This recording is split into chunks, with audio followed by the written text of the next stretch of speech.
Hello friends, welcome to my YouTube channel the way pace education. So friends, এই মুহূর্তে একটা গুরুত্বপূর্ণ update যে WBSSC 26,000 চাকরি বাতিল মামলার আজকে শুনানি ছিল। অর্থাৎ এর আগে 7 তারিখ অর্থাৎ 7 জানুয়ারি 2025 এই মামলার শুনানি হয়। তখন কিন্তু এই মামলার শুনানি ঠিক মতো না হওয়ার জন্য সেখানে সিবিআই এবং এসএসসি দু তরফ থেকে কিন্তু যে সমস্ত ডকুমেন্টস অর্থাৎ যোগ্য অযোগ্যের যে বিচার সেই যাচাইয়ের জন্য কিন্তু তাদেরকে ডকুমেন্টস সমস্ত কিছু সাবমিট করতে বলা হয় এবং সেই মোতাবেক সেদিনে কিন্তু সমস্ত কিছু ডকুমেন্টস সাবমিট করা হয়। এবং এই পরবর্তী শুনানি 15 তারিখ অর্থাৎ আজকে কিন্তু এই মামলার শুনানি ছিল দুপুর 2টোর পর, অর্থাৎ লাঞ্চের পর এই মামলার শুনানি হওয়ার কথা। কিন্তু সময়ের অভাবের জন্য না জানি আজকে এই মামলার শুনানি মুলতবি করে দেয়। অর্থাৎ এই মুহূর্তে একটা গুরুত্বপূর্ণ আপডেট যে এই মামলার 26,000 যে চাকরি বাতিল মামলা তার কিন্তু আজকে শুনানি হলো না। তো কী কারণে শুনানি হলো না এই সমস্ত বিষয়ে আমরা ডিটেলস ভিডিওতে জানবো। তো যারা চ্যানেলে নতুন আছো তারা অবশ্যই চ্যানেলটি সাবস্ক্রাইব করো, বেল নোটিফিকেশন অন করো, যাতে এই ধরনের চাকরির আপডেট, গুরুত্বপূর্ণ নোটিশ সম্পর্কে এবং WB টেট 2022 ইন্টারভিউর ক্লাস রিলেটেড সমস্ত ভিডিও তোমরা নোটিফিকেশন আকারে পেয়ে যাও।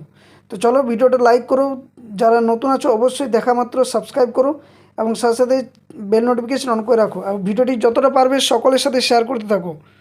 তো দেখো আজকে একটা গুরুত্বপূর্ণ আপডেট, সেটা হচ্ছে 26,000 চাকরি বাতিল মামলা নিয়ে। কিন্তু দেখো এই মামলার শুনানি কিন্তু সময়ের অভাবের জন্য আজকে এসএসসি মামলার যে শুনানি সেটা কিন্তু মুলতবি করা হয় এবং এই মামলার শুনানি কিন্তু পরবর্তী ডেট ঘোষণা করা হয় আগামী 24শে মার্চ পরবর্তী শুনানি কিন্তু বলা হয়। অর্থাৎ দিনের পর দিন কিন্তু এই 26,000 চাকরি বাতিল মামলার যে শুনানি সেটা কিন্তু ডেট পিছিয়ে যাচ্ছে, কোনো এখনও পর্যন্ত সুরাহা নেই। এদিকে ওয়াই চ্যানেলে 26,000 যে যোগ্য অযোগ্যের বিচারে কিন্তু ওয়াই চ্যানেলে কলকাতা রাজপথে যোগ্য চাকরি প্রার্থীরা বসে রয়েছে পথে, যাতে করে খুব তাড়াতাড়ি যোগ্যরা চাকরি পায় এবং তাদের চাকরি বহাল থাকে এবং অযোগ্যরা যাতে বাতিল হয়ে আবার নতুন করে পুনরায় SLSTর এক্সাম বা যারা ওয়েটিং লিস্টে রয়েছে তারা যেন চাকরি পায়।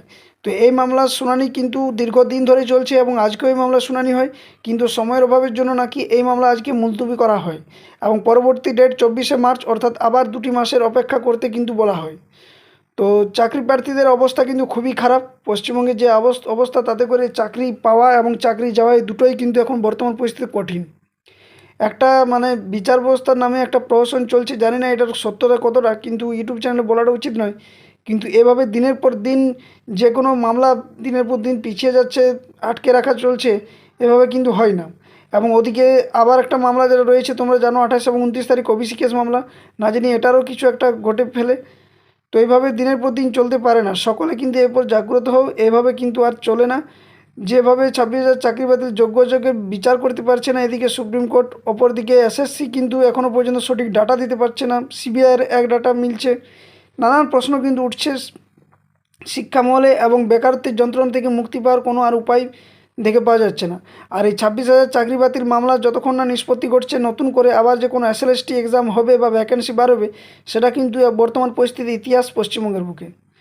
তো আজকের এটাই ছিল আপডেট। পরবর্তী যদি আরও কোনো ডিটেলস আপডেট আসে অবশ্যই তোমাদের জানাবো। তো ভিডিওটি যতটা পারবে সকলের সাথে শেয়ার করো, ভিডিওটি লাইক করো এবং যারা চ্যানেল নতুন আছো অবশ্যই চ্যানেলটি সাবস্ক্রাইব করে বেল নোটিফিকেশন অন করতে কেউ ভুলো না। ধন্যবাদ, জয় হিন্দ। আবার একটা নতুন কোনো ভিডিও নিয়ে তোমাদের সামনে হাজির হব।